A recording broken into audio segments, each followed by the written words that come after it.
అరుణాచలం స్థూల శివుడు, గిరి ప్రదక్షిణ ఉంది. శ్రీకాళహస్తి స్థూల శివుడు, గిరి ప్రదక్షిణం చెయ్యొచ్చు.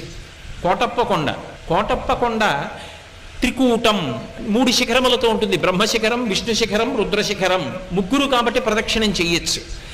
ఓ కొండ మీద ఈశ్వరుడు ఉన్నాడని ప్రదక్షిణం కొండకి చేయడానికి అన్ని వేళల శాస్త్రం అంగీకరించదు. కొన్ని చోట్లే గిరి ప్రదక్షిణాలు ఉంటాయి.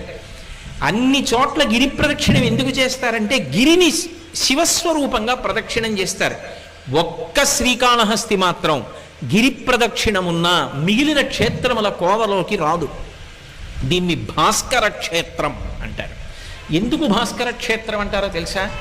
మనందరం పితృదేవతలు ఉత్తీర్ణులు కావాలన్నా, దేవతానుగ్రహం కలగాలన్నా, లోకములు శాంతి పొందాలన్నా, గ్రహములు శాంతి పొందాలన్నా పరమ ప్రమాణంగా ఏ కాలాన్ని తీసుకుంటామంటే సూర్యుడు ఉత్తరాయణంలో ప్రవేశించినటువంటి కాలాన్ని